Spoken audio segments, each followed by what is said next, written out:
Perkenalkan, nama saya Hernanda Alfred Jericho dengan NIM 123400089 program studi Teknik Telekomunikasi di mata kuliah Kewarganegaraan. Kali ini saya akan menjelaskan tentang hak dan kewajiban warga negara Indonesia. Yang pertama adalah landasan konstitusional pada pasal 27 ayat 1 yang berbunyi segala warga negara bersamaan kedudukannya di dalam hukum dan pemerintahan. Dengan implementasi, setiap warga negara tanpa diskriminasi berhak atas perlindungan hukum, namun dalam praktiknya masih ada tantangan seperti ketimbangan akses keadilan bagi kelompok marginal. Selanjutnya adalah hukum, yaitu persamaan hukum. Semua warga negara memiliki kedudukan yang sama. Tidak ada diskriminasi, setiap orang berhak atas keadilannya. Kemudian, HAM juga diatur dalam Undang-Undang Nomor 39/1999 tentang HAM dan melalui Komnas HAM sebagai lembaga penegaknya. Selanjutnya ada hak-hak politik. Hak-hak politik meliputi pemilu yang ada pada pasal 28D ayat 1 yang berbunyi setiap orang berhak atas pengakuan, jaminan, perlindungan hukum yang adil. Yang pertama ada hak memilih. Memilih dan dipilih adalah hak politik dasar, diwujudkan dalam pemilu yang demokratis. Misalnya, pemilu 2024 kemarin. Selanjutnya ada kebebasan berserikat. Kebebasan mengeluarkan pendapat dijamin undang-undang pada pasal 28E ayat 3 yang berbunyi masyarakat bebas mendirikan partai politik atau organisasi. Contohnya ada ormas keagamaan serta serikat buruh. Selanjutnya ada partisipasi demokrasi, yaitu warga negara berhak berpartisipasi dalam proses demokrasi. Ada ruang untuk kritik melalui demonstrasi atau DPR, meski kadang dibatasi oleh aturan seperti Undang-Undang ITE. Selanjutnya ada hak sosial dan ekonomi. Yang pertama ada hak pendidikan. Setiap warga negara berhak mendapatkan pendidikan yang layak. Ada pada pasal 31 yang berbunyi setiap warga negara berhak mendapatkan pendidikan. Diwujudkan melalui program wajib 12 tahun belajar dan BOS atau bantuan operasional sekolah. Selanjutnya ada jaminan kesehatan. Kesehatan dan kesejahteraan sosial dijamin oleh negara. Ada pada pasal 28H ayat 1 yang berbunyi setiap orang berhak hidup sejahtera. Jaminan kesehatan berupa BPJS Kesehatan, meski masih ada masalah seperti antrean yang panjang. Selanjutnya ada hak pekerja, hak mendapatkan penghasilan yang layak. Ada pada pasal 27 ayat 2 yang berbunyi setiap warga negara berhak atas pekerjaan. Diatur dalam Undang-Undang Ketenagakerjaan, tapi pengangguran dan upah rendah masih menjadi masalah. Selanjutnya adalah hak, hukum, dan keadilan. Yang pertama ada persamaan hukum. Semua sama di mata hukum.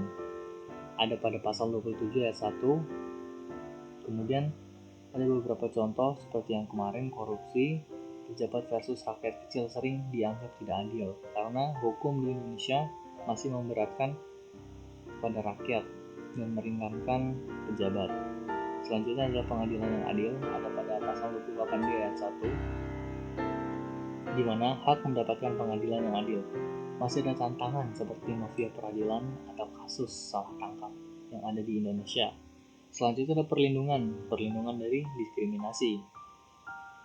Ada upaya reformasi melalui Komisi Pemberantasan Korupsi atau KPK dan Lembaga Bantuan Hukum LBH. Selanjutnya adalah kewajiban warga negara. Yang pertama ada taat hukum, menaati hukum dan peraturan yang dimuat pada pasal 27 ayat 1. Misalnya mematuhi aturan lalu lintas. Selanjutnya membayar pajak dengan jujur. Ada pada pasal 23A. Sumber pendapatan negara, tapi kesadarannya masih rendah untuk warga Indonesia untuk membayar pajak. Selanjutnya ada bela negara. Ikut serta dalam pertahanan negara. Ada pada pasal 27 ayat 3. Contohnya bisa melalui wajib militer atau ikut menjaga NKRI. Selanjutnya ada jaga persatuan, yaitu menjaga persatuan dan kesatuan. Sangat penting di Indonesia yang multicultural ini, tapi sering diuji oleh konflik sara, rasis, dan sebagainya. Selanjutnya ada hak kultural dan keberagaman. Yang pertama, kebebasan beragama. Ada pada pasal 28E ayat 1 yang berisi dijamin, tapi minoritas pada pasal 28E ayat 1, di mana walaupun kebebasan beragama kita dijamin, masih ada minoritas yang kadang mengalami diskriminasi. Selanjutnya ada budaya lokal yang ada pada pasal 23. Budaya lokal dilestarikan melalui pendidikan muatan lokal dan festival budaya. Selanjutnya ada perlindungan minoritas. Perlindungan minoritas di Indonesia masih sangat lemah. Contohnya kemarin ada penutupan gereja atau diskriminasi terhadap kelompok adat. Kemudian ada warisan. Warisan di Indonesia, yaitu berupa warisan budaya, semakin lama semakin tergerus oleh perkembangan zaman. Selanjutnya ada partisipasi sosial, di mana peran aktif dalam pembangunan, di mana semua warga negara berbondong-bondong dengan inisiatif mereka untuk membangun dan memajukan negeri ini. Selanjutnya ada gotong royong, yaitu tradisi seperti kerja bakti masih kuat di desa-desa. Yang ketiga ada pembangunan lingkungan, tanggung jawab sosial warga negara, partisipasi masyarakat dalam program seperti penghijauan atau bank sampah untuk lingkungan.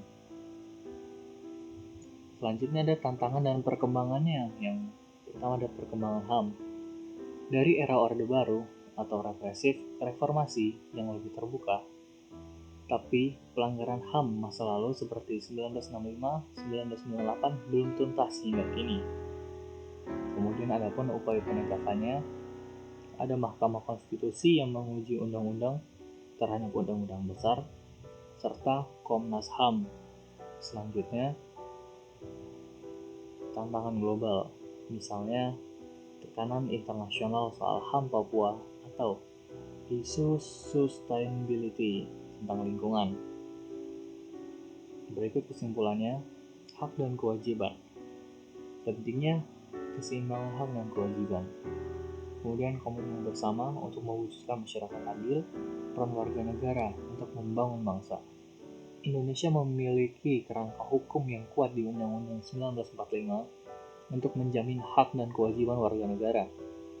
Tapi, implementasinya masih menghadapi tantangan seperti korupsi, ketidakadilan, dan diskriminasi. Peran masyarakat sipil, lembaga negara, dan kesadaran hukum warga sangat penting untuk memperbaiki kondisi ini. Sekian dari saya, terima kasih. See you.